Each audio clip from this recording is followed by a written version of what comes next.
May Mendoza, ganito pala ka-espesyal kay Joey De Leon. Yes, mga celebrity chika time, yan pong ichichika ko sa inyo na lubos rin pong usap-usapan sa social media ng mga netizens, lalong-lalo na nga po ng mga followers at supporters ni Mengay. Abay, alam naman po natin kung gaano po ka-favorite nitong si Boss Joey De Leon, si Mengay.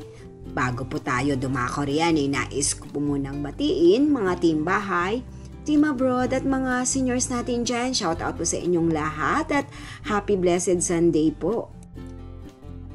Kahapon nga po sa Saturday live episode ng Itbulaga ay isinelebrate ang ika-29th birthday po ng phenomenal star na si May Mendoza.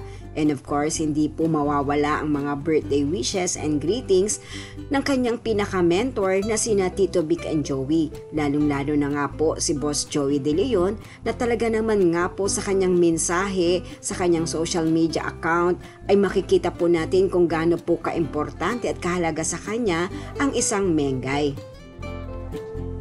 Yes po, kung atin nga pong titignan ang mga social media account ni Joey De Leon, ay talaga naman nga pong meron pa po itong post ng kanilang larawan ni Mengay at ang caption po, "Happy birthday Mengay, we're happy to having you."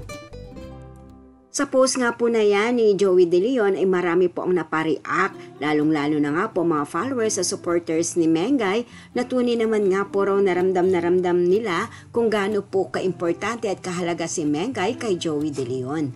Okay, alam nyo, yung happy birthday ngayon lang nagkaroon ng halaga para sa akin. Dahil hindi lang happy birthday, kundi happy kami nakasama ka namin.